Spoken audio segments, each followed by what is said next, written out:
You were listening to a Nerd Room podcast, a member of the Star Wars Commonwealth Podcast Network. Be sure to check out more from the Star Wars Commonwealth on the web at starwarscommonwealth.com and take your first steps into a larger world.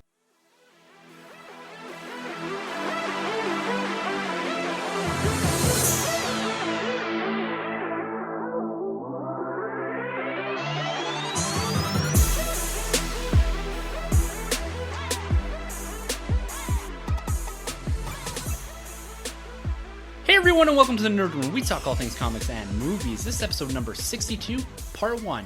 We're discussing New York Toy Fair 2017. I'm one of your hosts, Tim. I'm Troy. This week we are coming to you guys with a special two-parter episode. To make sure that the content flowed together properly, we decided to split episode 62 into two different parts. The first part here, that will be dropping in our normal Thursday slot, is focusing in on New York Toy Fair 2017. And it's all about the toys, the action figures, everything that dropped that we collect this past weekend at New York Toy Fair. Part 2, which will be dropping tomorrow or on Friday, is focusing in on our Oscar predictions. Troy and I love to do Oscar predictions. We're putting a little wager on it this year, like we always do. So make sure you tune in tomorrow to hear our Oscar predictions, and we'd love to also hear your guys' predictions too. So make sure you jump over there, listen along, and send us your predictions as well.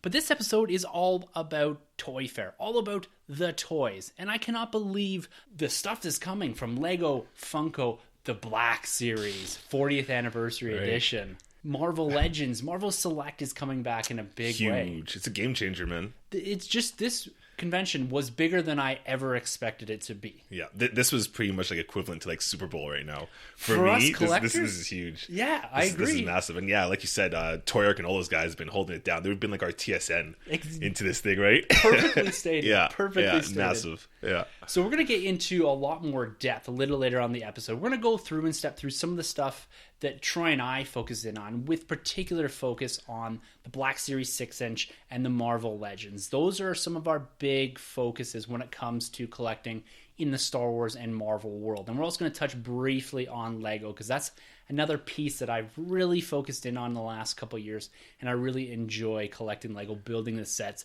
and getting those minifigures. Yes. But first, we're going to jump into a bit of news, and we're going to do things a little differently because we have so much content to get through today. We're going to actually do our comic book picks of the week right off the top here, because we can't miss it on that. No. Absolutely love talking comic books here. This is one of our favorite segments. So Troy, lay down your comic book pick of the week for us. Cool. Well, this is a big one. If you're new and you're just joining us here, we do this thing called Comic Book of the Week, Pick of the Week. And right now, I'm 2-2. I'm 2 DC, and I'm 2 Marvel. So this right here is going to determine some things. And I'm laying down the gauntlet. I'm with Marvel. Marvel wins this week, man. Unworthy Thor, number 4. Oh. I mentioned it before. I think it was maybe number 3, number 2 last time. Oliver Coppell's the artist, Jason Aaron, and Oliver's been doing, like I mentioned before, Siege, AVX. He's done Spider-Man. This guy's art is incredible, but this book's a treat because we get 4 different artists, I think, throughout the issue, and each artist does a flashback scene. So one pays homage to, I think, an earlier Thor book, which is like a young Thor, and the other one does like the God of Thunder run, which is really cool.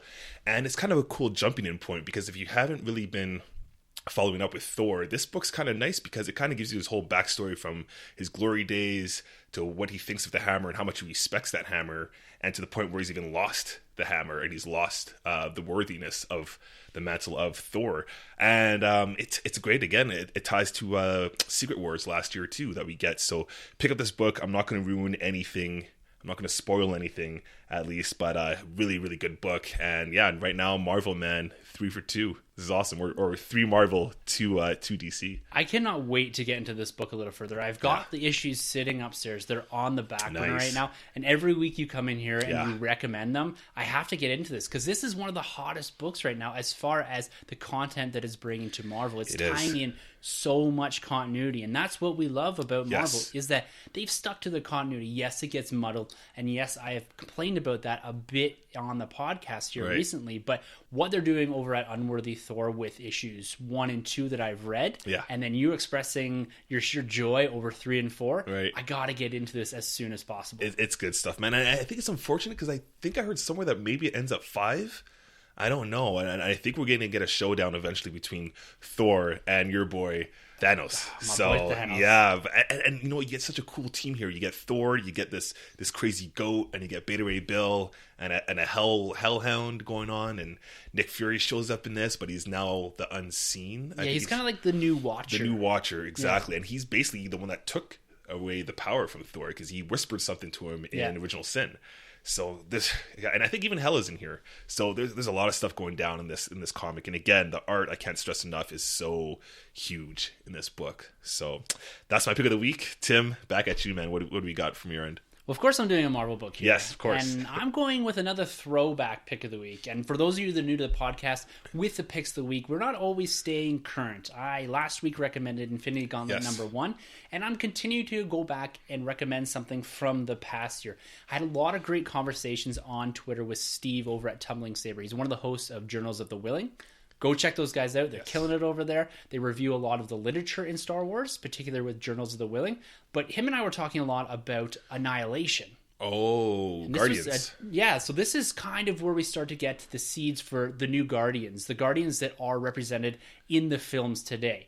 And Annihilation is one of my favorite Marvel comic book events. It was a 2006 comic book event written by Keith Griffin. And also there's a few prelude books in there done by Dan Abnett and a few others. So there's a lot of creators crossing over here. But I'm recommending going right into Annihilation. There's a lot to get into a little bit before with those other prelude books, and it's probably worth getting into them, including a 4-issue Drax miniseries. Wow. That goes into that, and that's where you get your new Drax. Because the old Drax, if you go back into the comic books, he doesn't quite look like he does in the Guardians right now. They've taken a lot more of the cues from the Drax that was developed in that 2006 or 2005 miniseries.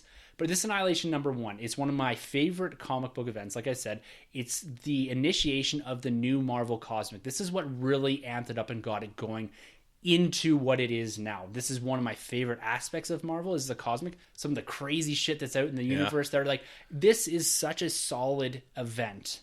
And you see all characters from Star-Lord, who is a lot different in this comic book. And you see Ronan, and you almost see like this ragtag military that's built up to fight Annihilus and his Annihilation Wave. Nice. A lot of other key members in there too from the movie or from the new Bendis run or latest Bendis run. Yeah, you do see a lot of those characters eventually come into the fray here. And some of it is further down the line into Annihilation Conquest, and this is where we actually get the new Guardians spinning out of in Annihilation Conquest #6. That's the follow-up to Annihilation. Oh. We get a great Nova book spinning out of it. So there's a lot of really cool elements in there. It's pretty dense reading when it comes to the commitment of time. Mm-hmm. But starting with this Annihilation #1, or even going back to the prelude books, I'll recommend those as well. But if you're interested in that and you want to see where they're potentially taking some of the cues for the Guardians of the Galaxy that's dropping here in May, I would go back and start reading those books. Those are the books you need to get into the 2008 run. That is where James Gunn's taken a lot of the, at least visual cues from for these characters. So Annihilation #1, your starting point there. That's the big event 2006. Go check that out. There's even 2 trades before that are the prelude books. But that's my comic book pick of the week. Is Annihilation. Get into the Cosmic because it's coming down in a big way with Guardians and with Avengers Infinity War as well. That's true. So I'm just wondering, did you have a Guardians run leading up to that? I mean, I know we had like the 70s way back, but like, was there a Guardians run just before this arc? This was just This is re-establishing them altogether. Yeah. Then. So what it was, the original Guardians run had Yondu and Vance Astro, and some of the characters we're actually being put into the current or the first Guardians of the Galaxy Volume 2 Legends Wave. Yes. Okay. So Vance Astro's got the shield and that, and Martin X, like a lot of really cool characters. Charlie 27. Was Adam Warlock part of the team, or he's just in that universe? It's way in the far-flung future, and I don't know if Adam. I haven't read a lot of the older stuff, right? But the Guardians that we know today that have been put onto screen didn't debut until 2008, and they spun out of this Annihilation series. It was Annihilation Conquest #6. That's their first appearance as a team. Nice. And that series spins out the Guardians run from 2008 by Abnett and Lanning that is just crazy. It's so good, but you need the Annihilation books to actually understand where the team comes from, how they developed, because Star-Lord's a lot different, because Annihilation Conquest has these prelude books as well. Okay. And I know I'm kind of spinning off and recommending a whole, like, 100 and some odd books, but he's quite different, and he gets a a miniseries before Annihilation Conquest, a 4-issue miniseries, and it has his mask that they've taken directly out of the comic books and splashed onto the screen. So if you're looking to get into all of Guardians, maybe this is more a recommendation for what you need to get into the 2008 run. Yeah. But Annihilation is your starting point, and the Guardians come out of Annihilation Conquest number 6. Sick. Gotta check it out. So get into that stuff, guys. I'd highly recommend it. And Steve, I know he's running with it right now because I was tossing it out to him. He's talking a bit about, getting into the Bendis run a bit deeper, and I was like, actually, you should go way back and understand a bit more of the cosmic end of this and where they actually come from. I think the appreciation for the movie and what they're doing is going to be really felt with that. Awesome stuff. And continuing with our space-faring franchises, Star Wars. We always love to talk Star Wars on the podcast, and we're going to get into all the collectibles in a little bit, but they also dropped some of the new content we're getting from the written perspective. A new book is coming this July 25th to be exact. It's written by Christy Golden, who did Dark Disciple. Oh. Yeah, so she is a bit of a veteran in the new canonical universe, and this book is called Inferno Squadron. So they dropped it with just the cover page and a short synopsis. And I'm just going to read a little bit of it, and we can kind of discuss maybe a bit down the road what this is actually going to be. But the official description here coming off of StarWars.com is the Rebellion may have heroes like Jyn Erso and Luke Skywalker, but the Empire has Inferno Squadron. So basically coming off the back end of Rogue One. So this is a direct follow-up to that movie. We have Inferno Squadron chasing down Saw Gerrera's crew, his extremist crew that have been continuing to plague the Empire. And another character they're focusing in on here is Saw Gerrera. Again. Even though he's dead in this book, he seems to be getting name-dropped across the entirety of the Star Wars universe right now. And I'm loving that they're doing something like this. Another book from the Empire's perspective, similar to Lost Stars in a sense. Right. And I really like that because a lot of the content that we get, or almost all of it, is from the perspective of the Rebellion. And I'd like to see the flip side once in a while. And I think this book is really going to bring that to the table. Yeah, no, that's pretty cool, man. I mean, Star's still sticking in there, even though he's passed. The book, the synopsis seems pretty cool. I think I might skip this one just because I think I'm kind of done with this Rogue One, Rebels episode 4. I mean, obviously I love the Rebel stuff right now, but I just feel like I want something between episode 5 and 6. Yeah. Like, that's where I really want right now. I feel like we focused a lot of time between Rogue One and episode 4 right now. But again, I'm with you. I'm all about that perspective of the dark side. Claudia Gray killed it in Lost Stars, like you've mentioned. And I know there's a pretty cool, what's that one? The Plagueis book is pretty cool, and Tarkin. Yeah. Again, so you get to see their perspective. But these guys seem cool. The Inferno Squad. Yeah, Inferno Squadron. Squadron, yeah. So that's pretty neat. Yeah, I'm pretty excited for this. I'm definitely going to continue with this. But there's a lot of books dropping, and they're spread out pretty good. They give us usually a month or two, because even this Tuesday we get Empire's End dropping. That's a big one. Yeah, and it's not till we get Thrawn book in April. And then later on we get the Jyn Erso. Yeah, and Baze Ventura book in May. Yeah, again, which I'm excited for, but again, that we're still in that timeline, right? So I feel like we're getting a lot of content there, but I'm definitely going to pick up those other two, and Thrawn. Well, with the exception of Empire's End, all 3 of those books that they have announced, I guess 4, some of them are young readers adaptations, but they're all within that time frame. That's true. We talked a bit about this on our Rebels After Show the other day, or yesterday, I guess. Yeah. And they're focusing in on quite heavily, and we want to see a bit more content from the other parts of the Star Wars universe. But I'm definitely getting into this. I'm going to follow into this.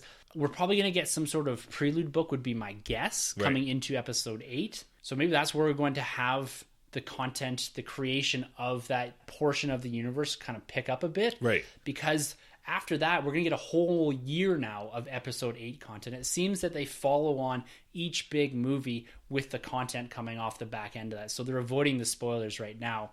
But coming off of Rogue One, we're getting all this content filling that space. Coming off of The Force Awakens, we did get some bits and pieces Little bits, here. yeah. But I think they're going to stay away from the Force Awakens timeline with books unless they go back and kind of revisit that Bloodline era. That's 6 true. years, 5 years before. I'd love to see something more on that. I would. And now that you just kind of brought up all that stuff, and go back and check us out yesterday or today, SW Rebels Alert, because we were kind of talking about this a bit. Where does the animation series go next? What if, because they kind of have been staying away from a certain period, which is a bit before Force Awakens. What if we're going to get an animated series set up somewhere around that timeline? There's 30 years to play around with. Yeah. Right? But you can't use those main characters. You can't use those main characters, but there's so much time there that you could go anywhere with any character or characters that we haven't been introduced. I mean, look what they did with Rebels. We haven't met any of these characters, and we're so invested now. And that's 20 years they've been playing around with, really in a 4-year gap. Yeah. So we could get something down the road. Because it'd be interesting, now that you say that, you got the kind of the gears turning in my head. Yeah, here. well, you brought it up to me. I was kind of like, oh, shoot. With the end of Empire's End in this trilogy of Aftermath books here, that leaves them now space to work. So they don't have to worry about spoiling anything more from the perspective of Aftermath. They'll have established that portion of the universe, that after Return of the Jedi arc. And now they have between Aftermath and Bloodlines to fill in. Would you support a new animated TV series that maybe had Luke, maybe had Han and Leia in it, in their adult forms, in the forms that we're used to in Return of the Jedi, and just showing the growth and what happened between the end of Aftermath, the Battle of Jakku, and Bloodlines? That would be pretty cool. Yeah, I would love to see that, or even seeing something like closer to Bloodlines, where it's like you have Han and you have these kids that he's been training to pilot. Like, I'd love to see him racing, even though we did get that in the comic, but that was a little bit before. That was episode 4 or 5 there, right? Yeah, well, because taking characters that are very well established, our big three, and in Chewie, R2, and 3PO, there's a lot you can do with the content there, and I think that would be absolutely fantastic to explore that in a animated TV form, because you have the ability to expand so much there. Like, they're doing a lot in the comic books, again, focused in that timeline between A New Hope and Empire. So we're just, all of the content coming out right now is so focused right now. I would love a TV show sitting there somewhere. Hoping for it, rooting for it. Definitely. One other thing with Empire's End here, there was a leak. I did not look into it any further, so I don't know if it was a hoax, if I don't know if it was clickbait, something to that effect. But apparently Jar Jar does make an appearance in Empire's End. And it was leaked his actual fate, so we're not going to discuss it here because the book hasn't even come out yet. So I'm not going to spoil anything from there. But I'm interested in just the fact that Jar Jar was name-dropped, even if he's just name-dropped in Empire's End. So it's kind of closing out some of that story with Jar Jar that was left more or less hanging coming off the back end of Clone Wars, I guess? Yeah. Briefly in that? Or no, Revenge of the Sith, because he's the one, I can't really remember. He's the one that gives Emperor Palpatine power, or at least suggests it, right? Yeah, I think we do see him in Revenge of the Sith. Yeah. We do see him in Clone Wars. I think one of the last episodes we see of him in Clone Wars, or with the Clone Wars, is with him and Mace Windu, which was whatever episode. But, it's funny, going into episode 7, I remember the rumor had it that J.J. Abrams was actually going to have, like, Jar Jar's bones in, like, Jakku or something like that, or Tatooine. I remember there's that rumor. But I don't know. I mean, it's kind of weird. I think they just need to, like, get away from it. I mean, we went through the whole original trilogy without Jar Jar. I just think just let it be. Just let us think of whatever happened. It could be just a simple name drop, and this is what happened to this guy that did this or this and this. Yeah. Probably, I don't know. I don't want to speculate too much because I don't want to spoil anything for anyone. Being that the book comes out in a couple days or tomorrow, Tuesday. Yeah. We're recording a little early than normal here. Right. It's kind of throwing us off a bit. But one more thing when we're sticking with the Star Wars universe here is The Last Jedi. The poster that was released with just the tag, the red title, and The Last Jedi, we started seeing them popping up in different countries, specifically Spain, Germany, Italy, and France. Yes. And the translation on those posters suggests that Jedi is actually plural. Does this change anything for you? Because we sat and speculated a couple episodes ago about what this actually means. Is it plural? Is it not? Does this change any of your perspective from what we talked about earlier? Not really. I mean, I did initially just think the title meant exactly what the episode 7 crawl said. Last Jedi, Luke. Yeah. I still stick to that in a sense. I never thought that Jedi were just going to go away anyways. So I still have the door open for Rey, obviously. Yeah. I still kind of believe that maybe Kylo, possibly, because he's not technically a Sith, and his last title was a Jedi. And I still really love this theory that Snoke was the original Jedi, a Jedi that were a lot different than the Jedi that we all know. So he's actually technically one of the last original Jedis. So there's a lot you can do with that title. Or that announcement now, right? Definitely. Doors are open. And it's wide open. I'm also going to stick with my original assessment that is the last of the Jedi way, the old Jedi way. Yeah. And it's a transition, an evolution of the Jedis into something different that is Rey. So Luke has lost either faith or decided that the Jedi had lost their way. I think that's what the conclusions that Luke's going to come to, and they need a new start. I think that's what it's going to be. The last of the Jedi, that still works in the plural form, in the sense that it's the last of the old Jedi ways. So we're moving into something new with Rey and whomever else that we do end up finding along this journey. So I'm sticking with that. Yes. And until there's more news, that's what we're sticking with. Do you think we'll see an order eventually of some sort? More Jedi? I think so. Yeah. I just don't see them going away. No, it just wouldn't be Star Wars. No, it wouldn't. Yeah. And of course, we're going to see this. Like, the whole original trilogy was one Jedi, basically. Yeah. And the whole Rebels universe is one or two Jedi. Yeah. So I think having this limited amount of Jedi is important because I think that makes them special. Yes. Is just having one or two in the universe that really brings some weight behind them. And I think that's what really worked with Luke. In the prequels, you're overwhelmed with the Jedi power, I find, to a degree, is that there's so many Jedi out there. Yeah. But when you just have one, specifically Luke Skywalker, man, does he ever feel like he is something big. Yeah, he's important. Yeah, love it. Yeah. Also with The Last Jedi, we got the reveal of the box art for the new toys coming. So every year we get something new now. Last year's, or the Rogue One, was the Death Trooper sitting up in the top corner. Okay, yeah. Year before, it was Kylo Ren. And it looks like this year, at least from this box art, it's going to be focused in on Poe, Rey, and Finn. Yes, the new big three. The new big three is exactly it. And I love these characters. Rey's hair is a bit different. Yeah. People were all going crazy going about nuts. that. Yeah. Looks like she just let it down. Right? Yeah. Looks fun. A little longer. She's rocking the lightsaber, which is really cool. Yes. And we got Finn here. Looks like he fixed his jacket that got sliced open by... Yeah. And Poe's got a new helmet, it looks like, too. And that's something that they put up for pre-order as well. Saw that. Man, it looks good. Crazy. What are your thoughts on the box art? Yeah, it's cool. It's cool to see that, you know, Rey still has Anakin's lightsaber. Yep. That's always good. I like Poe's helmet going on, and Finn pretty much looks the exact same. But I'm excited. I mean, I guess this means when I see this opens a big question to me: is what lightsaber is Luke using then? Is he gone back to his green one? Has he had the green one the whole time? Because he hasn't touched that saber since episode 5. Yeah. Right. So that's kind of cool. I think he's going to leave it to her. I think maybe we're going to get a little bit more of this Kyber crystal thing. Like, it's talking to her. I think that's maybe what we got in episode 7. Yeah. Because that enlightened me a bit when I read Ahsoka about the crystals calling to their new owners. And there are some off lines that, you know, when Maze does say it's calling to you, I don't think that line was ever in Force Awakens. But I think that's what it's in reference to. Okay. Is a Kyber crystal calling to Rey, to her new owner. And I think her keeping that is appropriate. Yeah.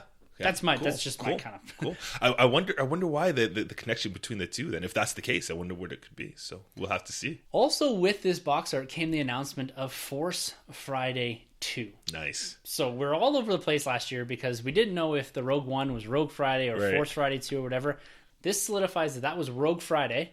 Yes. And Friday, September 1st, 2017, we're getting Force Friday 2. The doors are going to open to the stores at midnight. We're going to be there.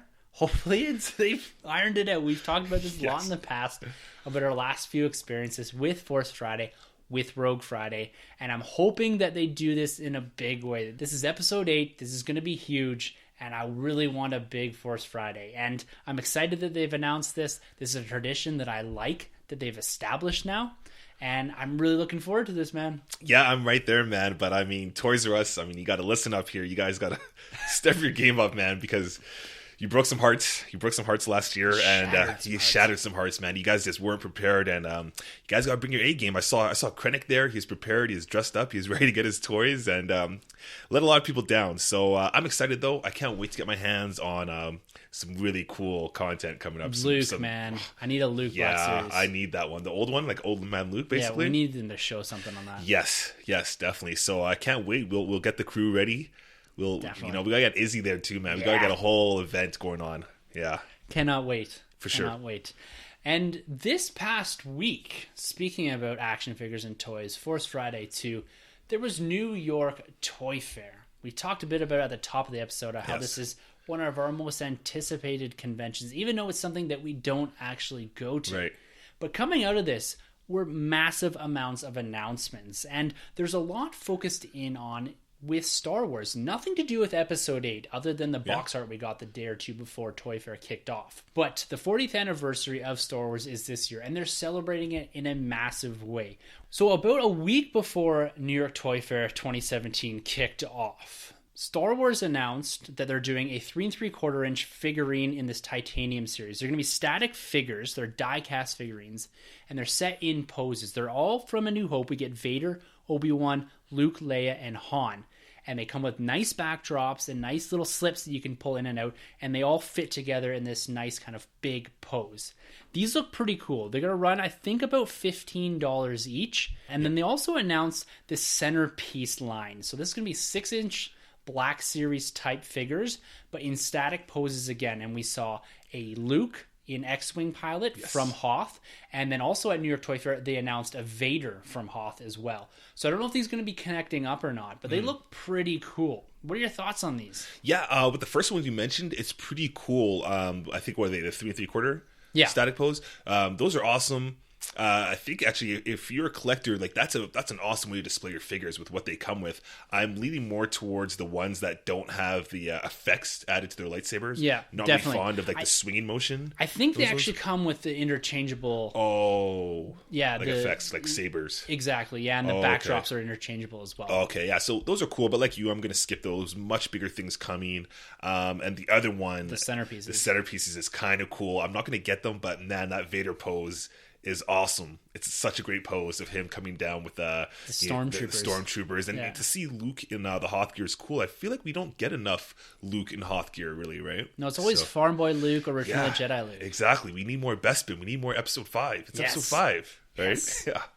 Yeah, I agree with you. These are a pass for now. I'm going to have to wait and see on the centerpieces because they look pretty cool. And if I do see them displayed somewhere and they catch my eye, these are a nice piece to put up on a shelf or whatever. Exactly. You kind of have this environment set around them that they usually don't get with my in-box collecting of the Black Series. So this is a wait and see for me. But the Black Series, man, celebrating the 40th anniversary, we knew that Hasbro was going to do something big. Yes. A lot of people were predicting that they're going to be going back to the vintage card, but for the 3 3/4 inch line. Right. So they could really expand and do it in a big way. And I would be pretty happy with that. And yes, going back and collecting 3 3/4 inch on characters that we already got, that's fine. I'm cool with that. And the card backs, I love what they're doing right now. And to go back to the vintage line, I'd be super happy. They did that a few years ago. But they really threw a wrench into my plan for budgeting for collecting this year. So what they announced for the 6-inch Black Series line for the celebration of the 40th anniversary of Star Wars was a massive 12-figure run on vintage cardback in the 6-inch scale. And 12 is not an accident. This is a direct reference to the original 12 figures, 3 3/4 inch figures that Kenner put out in 1977 through 1978. And these look absolutely incredible. The cardbacks are going to be very large, and a lot of these figures we've seen before. So we're getting C-3PO, Chewbacca, Vader, a Death Squad commander who's brand new, Han Solo, a Jawa who is brand new, Farm Boy Luke, Ben Kenobi, Leia, R2, Tusken Raider, which is a new one, and a Stormtrooper. That's deep, man.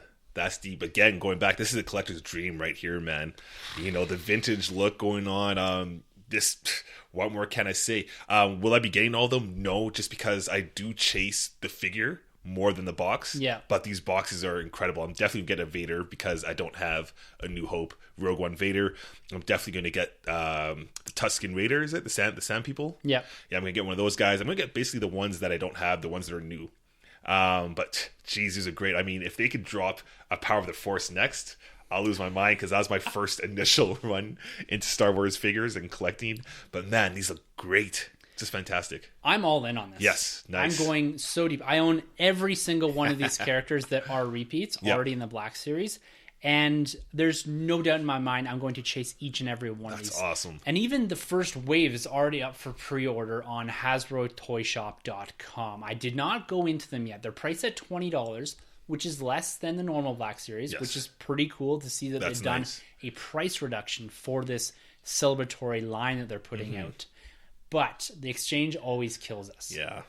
And so I did a bit of digging on the internet and talked to a few guys, a guy over at Yakface and that. These are dropping in retail in April, and they're going to be everywhere. Nice. So I'm expecting at least this first wave to be pretty prevalent in stores like Walmart, GameStop, these type of stores. It's the second wave that I'm worried about because it has the Jawa, the Death Squad commander, the Tusken Raider, the Sand Person, and Vader all in that second wave. That's the one I want. That's the wave I need. So, and that also includes a Kenobi and a Stormtrooper as well. So this is going to be a very, very difficult wave to get. Yeah, that's crazy because the only one I have out of all those is the Obi-Wan. Damn. Like, I just can't express how excited I am for these. I didn't expect this to be in the 6-inch line at all. And they're going to be huge. They're going to be hard to display because the card backs are going to be very, very big. Yeah. But, man, do they look absolutely gorgeous. They do, man. Just straight callback. I mean, it's cool because, you know, Tim and I here, we're big comic book collectors. And, you know, right now what Marvel's doing is they do the action figure variant covers. Yeah. And the last thing we got was basically the Star Wars vintage line action figure covers. But now they're hitting us with the real thing in a 6-inch scale, which is crazy because I think that plays into a lot more people because a lot more people now are chasing the 6-inch wave, I believe. So they knew exactly what they're doing. Right? Yeah, this is a huge collector-focused line. Yeah. Everybody and their brother is going to be chasing. This is going to bring people that stopped collecting back into Star Wars, I think. This is going to really hit that nostalgia button really hard. Yeah. And people are going to want to collect these, especially people that dropped out of collecting when the price point went a bit higher to that $30 plus range. This may bring them back. The fact that they can get the vintage card backs with the 6-inch figures, I think this is going to bring a lot of people into collecting, and that's why I'm worried about the second wave. Yeah. But one of the other things that they also it doesn't stop there is this legacy pack. So this has got the Vader figure in it, and it's got what is the early bird stand. So this is a stand that came out with the original Kenner figures for the first 12, and this is somewhere where you can actually display the action figures on. I'm never going to pull these out of the box to actually display this. But what they're doing here, even the card back for this legacy pack looks vintage. It is beautiful. This thing would sit perfectly with the vintage Vader helmet that you got going on. Oh, yeah, actually. The one from Empire, like the collector's case? This would just be, man, it's gorgeous. I just can't believe that they went this far with it. Like, Hasbro, hats off to you. This is incredible. Yeah. I'm just so excited for all of this. And that's not where they're going to stop with this line. I don't know if they're going to continue it any further, but there is a Celebration exclusive, and I'm looking at you boys in the Commonwealth that are going to Celebration. If you can snag me one of these, I will be forever grateful. They're doing a Luke in his X-Wing pilot gear, and that's the exclusive to Celebration. We have that figure from the past. Yeah. But on the vintage card back, I need it. Oh my God. There's no image of that yet? There is an image out. Oh, there is? Yeah, they do have that. Oh my God. So the X-Wing Luke in the vintage. Yeah. 6-inch scale. And they're also doing an R5D4, which will be a GameStop exclusive. Oh, okay. So GameStop's been pretty good. So so we'll get that here at EB Games. Yeah. So I'm not too worried about that. Yeah. But what this gives me is hope that they're going to continue with this line. I don't know what I'm going to do if they start producing a vintage card back and redoing a lot of the figures I've already collected, particularly in the first series. Yes, see, that's what I have my money on. I'm really hoping we get that because, I mean, I've been working on a custom Anakin, but if I can get my hands on the real Anakin, if they go back and give us a prequel, some sort of stuff to go with the original Black Series that you kind of got me on here, because, man, I'd love to get my hands on some of those guys, like Darth Maul and Anakin, all that good stuff, man. Damn. It's just, Hasbro, again, mind blown. And there wasn't a lot of talk about the 3 3/4 inch. They didn't really reveal much. Mm-hmm. The only thing that they did talk a bit about was the Walmart 3 3/4 inch series, the exclusive to Walmart, which are the highly articulated, which are at a $20-ish price point now. Yeah. So I've never collected those. Those are too far to the range. They're just a shrunken down version of the 6-inch, basically. Yeah. So I'm kind of out of that. But man, when I saw this coming out and the announcements and the live Twitter feeds that I was watching, just blown to pieces that they're doing this. So this is definitely an all-in for me. Yep. My wallet isn't going to like this, but at the same time, this is going to look fantastic on my wall someday. Yeah, I might have to push back my wedding now. So Sorry. Yeah. It's all good. And sticking with Star Wars and their announcements coming out of New York Toy Fair, LEGO had a big presence there. And myself today, I wandered into the LEGO store after seeing all these reveals. I was pretty excited about things. I wasn't expecting anything they announced to be there, but I did walk in and find the new Phantom from Star Wars Rebels. And as I'm looking at the minifigures, it catches my eye from across the room. I see a blue-headed figure in a white Imperial uniform. And lo and behold, a set that I had no idea was coming with a Thrawn minifigure was standing right in front of me. This is a great pickup, man. What? Yeah. I have no words for it. And we get a blind Kanan Jarrus as well, and a Chopper with this. This is an epic set for a Star Wars Rebel fan. Not only do you get Thrawn and Kanan, but it's in a fairly compact build. It's not expensive. You don't have to spend $80, $90, $100 to get your Thrawn minifigure. It's price pointed, I think, about $45, which is still expensive.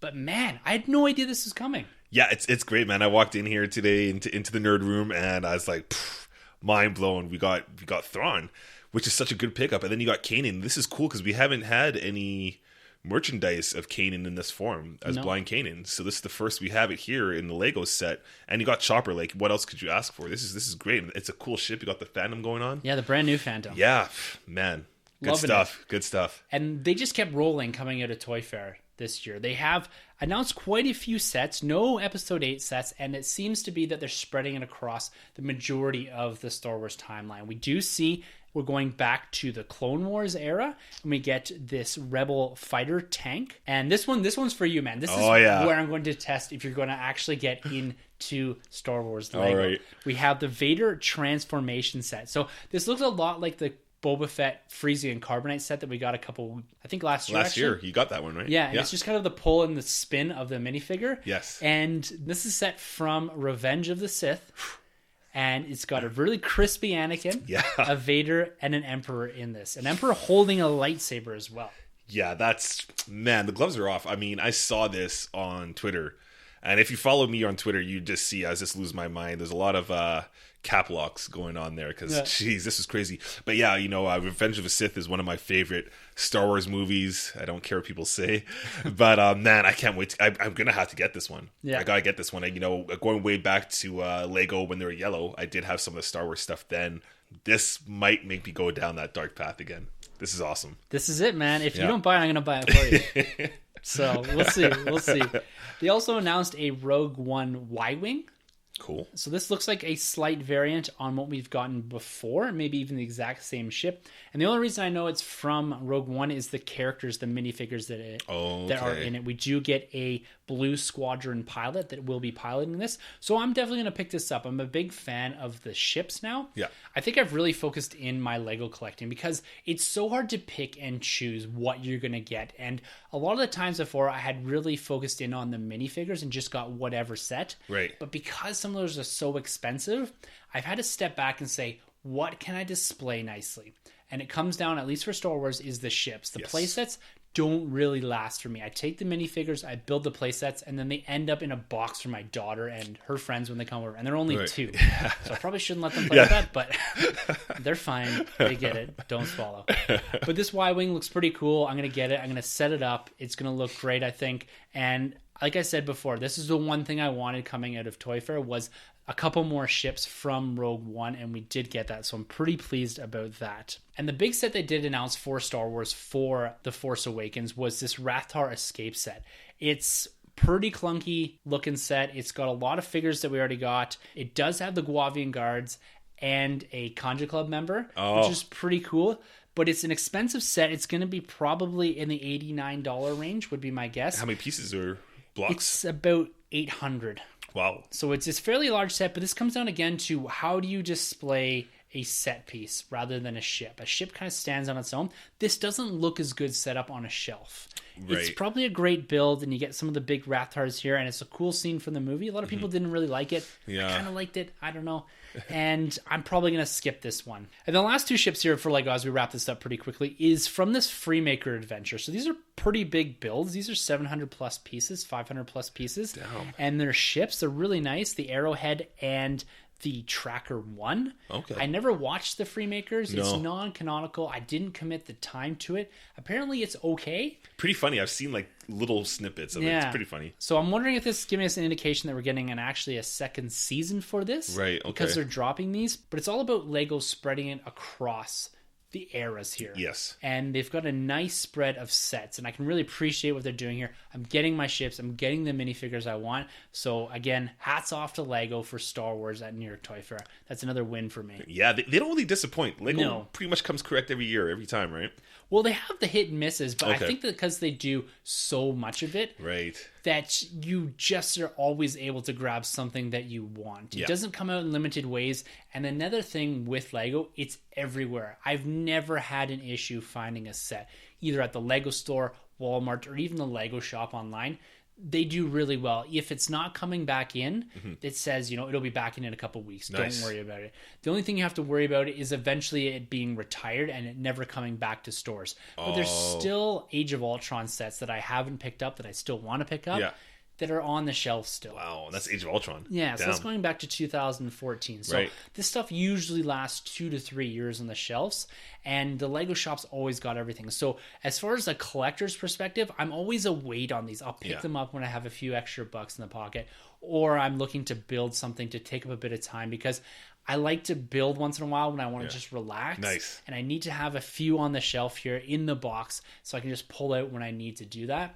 And yeah, Lego, just killing it again. Good stuff, man. All right, man, let's step over into our other realm of collecting. Cool. Our particular focuses. Let's talk a bit about Marvel here. They had a massive presence. We already know what's coming down the pipe. This X-Men wave is hitting hard. Yes. We have a Guardians Volume 2 wave coming soon, the first wave. We know there's going to be a Homecoming. We know there's going to be a Thor Ragnarok.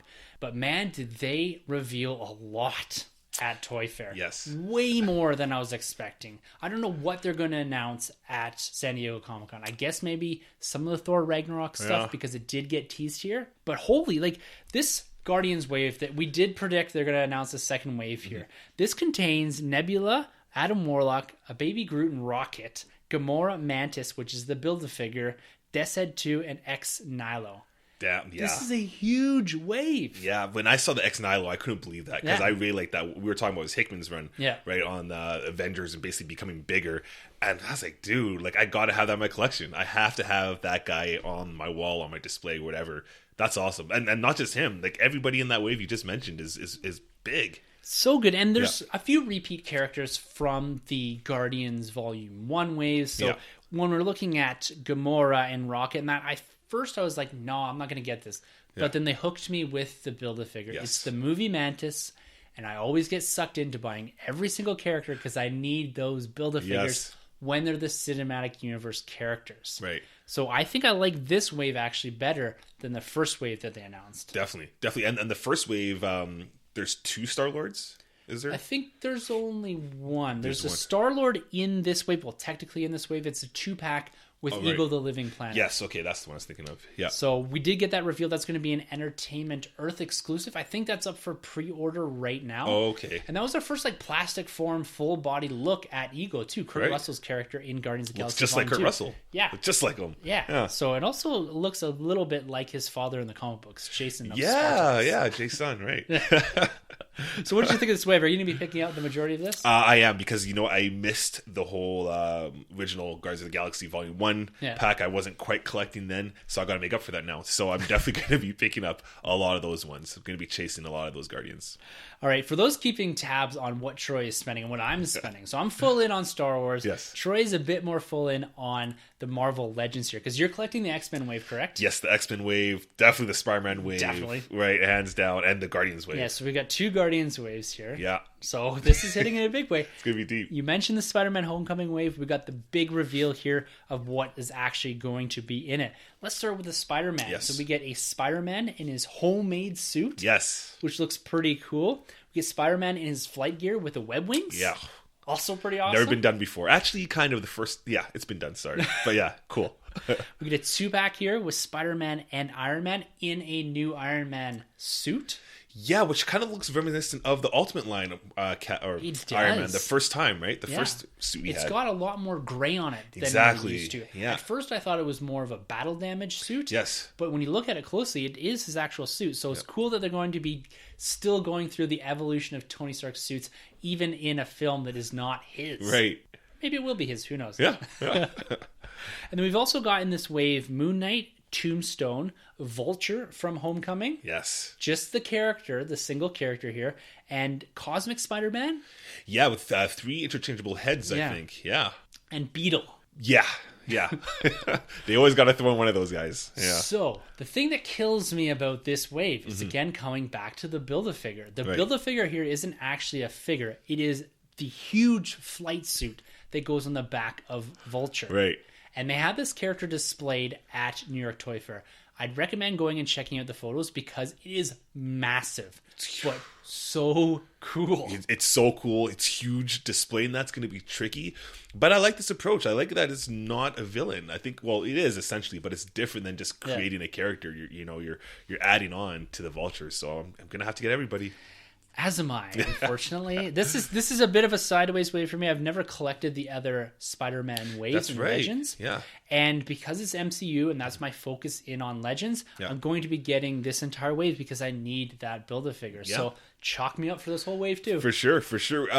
What I noticed, which is different with the Spider-Man that you mentioned with the wings, his eyes are different. This character is actually a little bit different, this model, than the 3-pack we got for Civil War. Yeah. His eyes are different, and his spider emblem is actually corrected.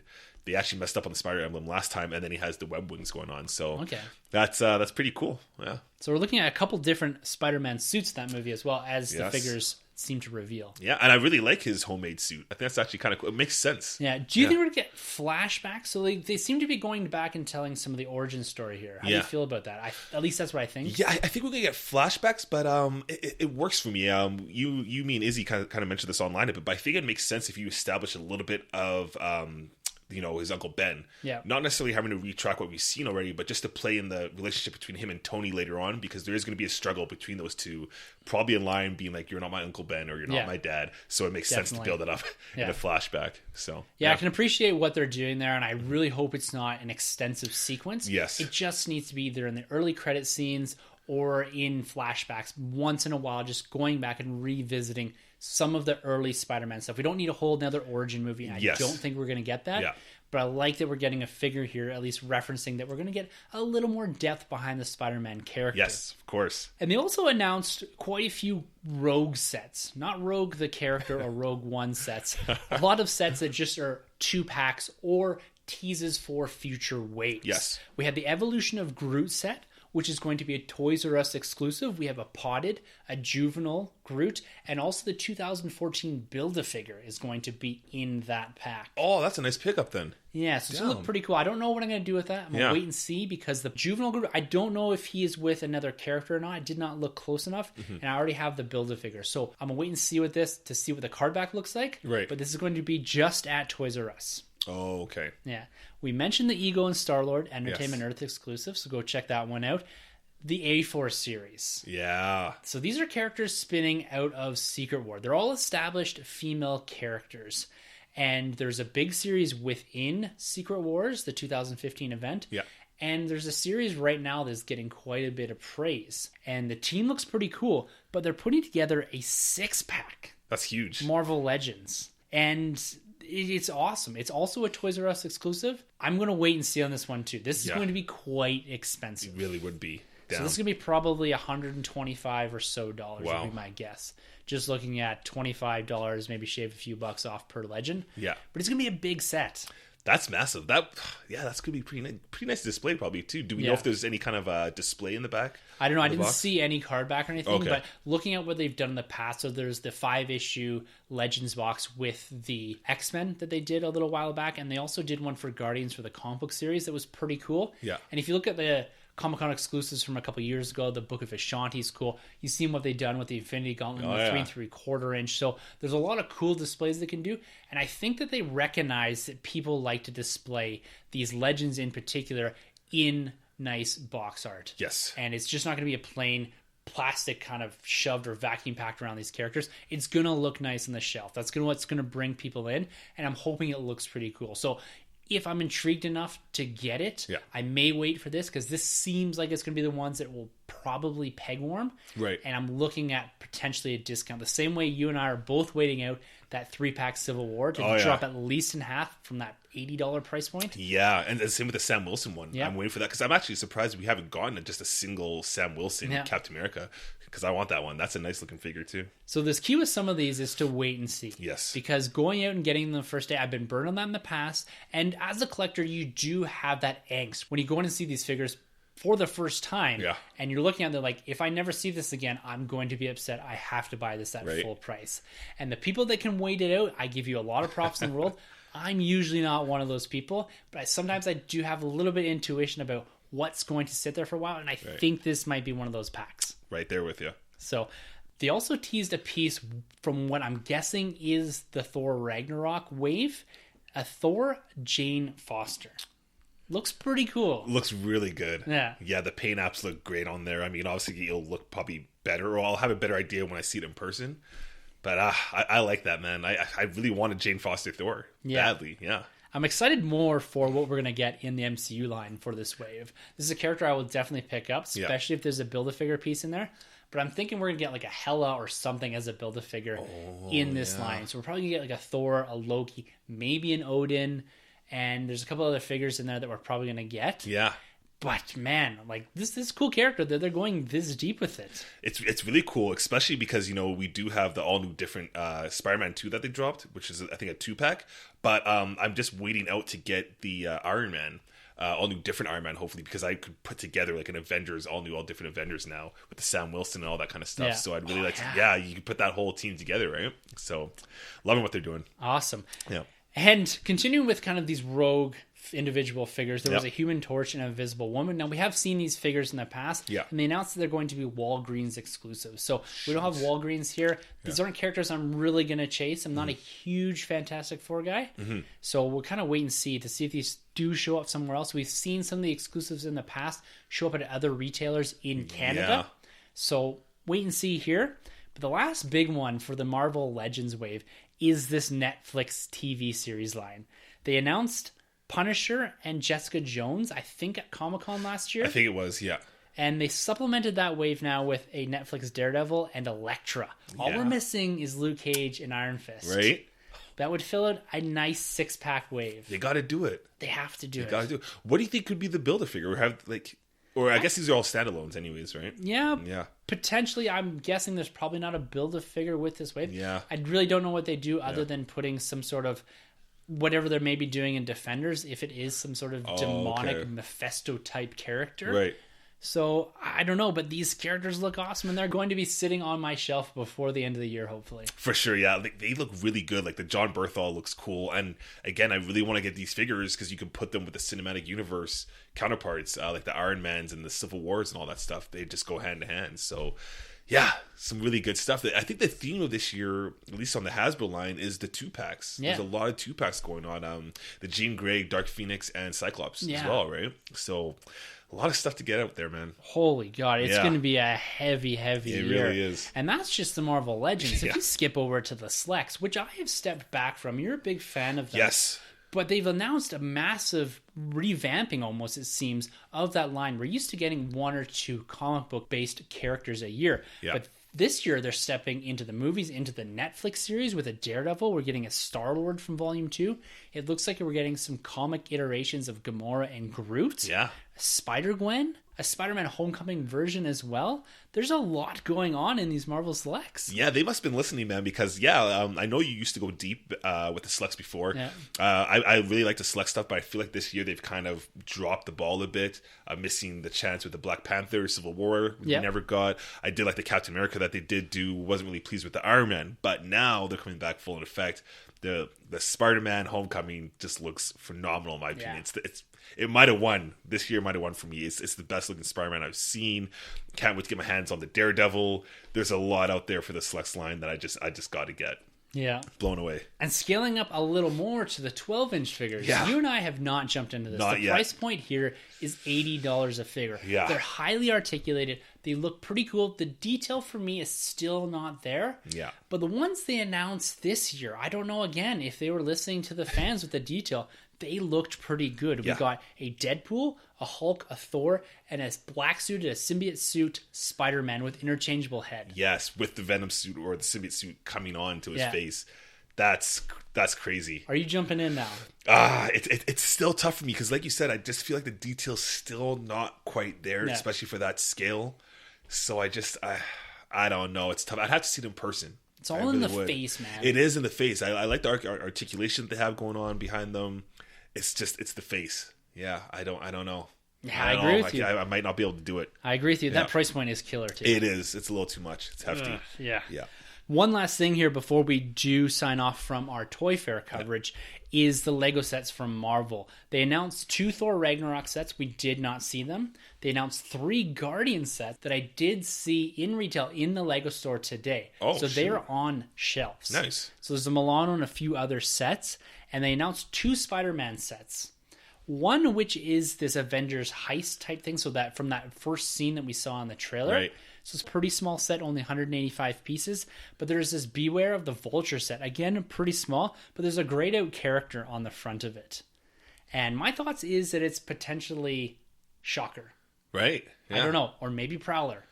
That would be really cool. Yeah, I've been rooting for Prowler, Donald Glover. I hope he's playing that character. So I just don't know. I just don't know who it could be. It's probably is Shocker. Actually, I think today, as we're recording right now, they did just release some footage of Spider-Man and Shocker going at it. Yeah, I think they just did. So most likely it is Shocker. The Darth Vader Lego line sold me, but Spider-Man's my boy as well. So I might have to get a Spider-Man Lego as well now. The nice thing with these ones, though, is that the price point is going to be fairly low. You're probably looking at between $19.99 and $39.99 for these sets. Nice. So it's not a huge commitment if you're just looking to get those minifigures. Yes. And one last bit of collecting success that I did have today. We didn't really talk about Funkos here because that's a whole nother discussion to be had.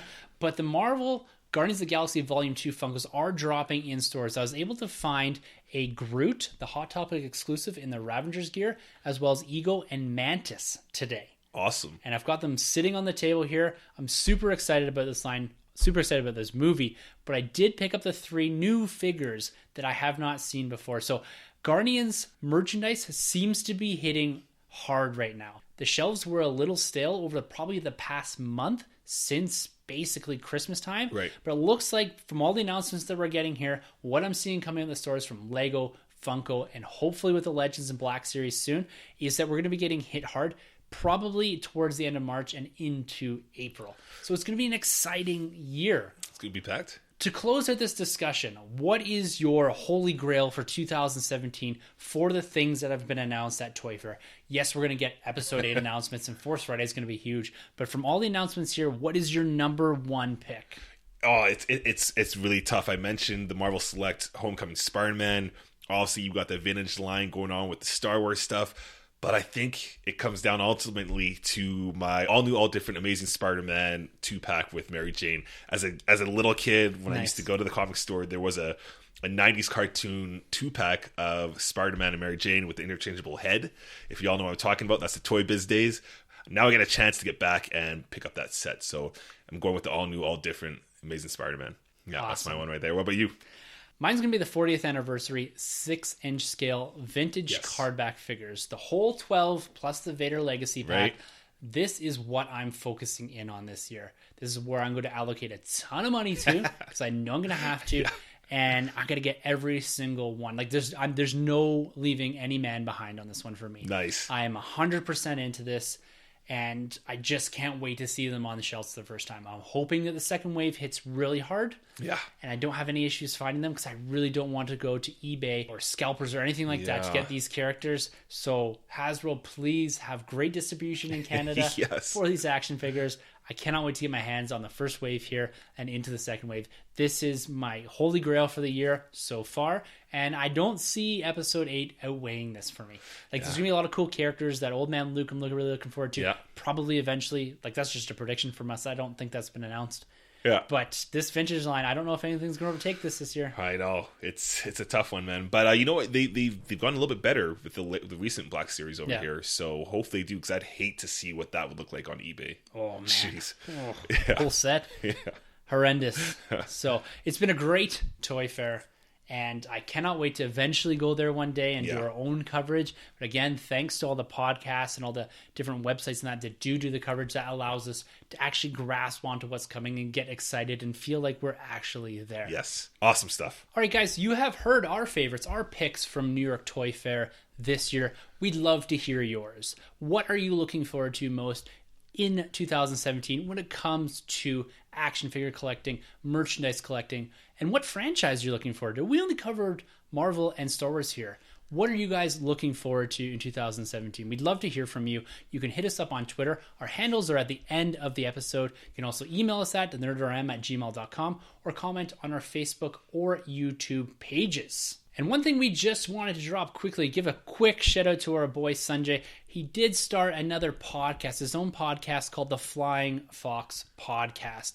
This is focused quite heavily in on DC, talking about movies, comic books, games. They did drop their first episode. They're over on Podomatic. They're very enthusiastic dudes. Troy and I are going to appear on that from time to time, but he's doing a bi-monthly podcast. He's coming at you twice a month to kind of fill out some of that DC content and bring some of that needed positivity to the DC world, because he doesn't always get that on our podcast. We love comic books, we love movies, we also love DC, but sometimes we like to lay a little bit of a kicking into them. So make sure you go check out Sanjay and his new podcast over there at the Flying Fox Podcast. Yeah. And also for next week, we're going to actually be taking the studio into the comic book shop.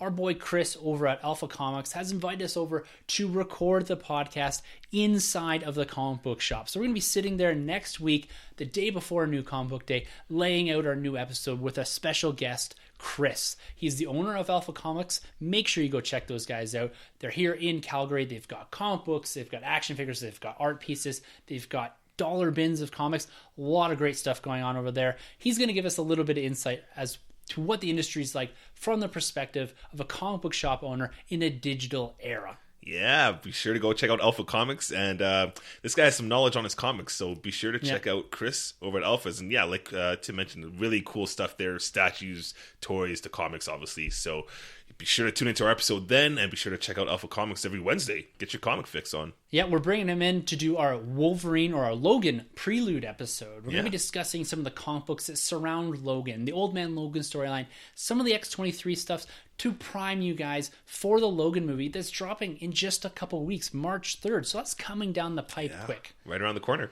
So I'm looking forward to getting into a little more depth on Logan and trying to speculate a bit of what comic books influence this story that we're going to see in this new X-Men movie. I might even bring along some of my X-Men timeline work that I've been all over the place with. All right, Troy. Well, it's been an absolute pleasure discussing New York Toy Fair this week. I cannot wait to get my hands on that vintage line. Yeah. I can't wait to get a look into some of these legends. Big time, man. Can't wait. All right, guys. Until next week, for the Nerd Room, I'm Tim. I'm Troy. And thank you for entering the Nerd Room. This has been a Nerd Room podcast production. You can find our hosts, Tim and Troy, on Twitter at TheNerdRM and Troy TheBoy87. Don't forget to subscribe to The Nerd Room on iTunes, Facebook, and YouTube. Just search The Nerd Room Podcast. Be sure to head over to StarWarsCommonwealth.com to find other podcasts on the Star Wars Commonwealth Podcast Network, including Talk Star Wars, Generation X-Wing, Tumbling Saber, Rogue Squadron Podcast, and the Skyhopper Podcast. Follow the Star Wars Commonwealth on Twitter at SW Commonwealth and take your first steps into a larger world.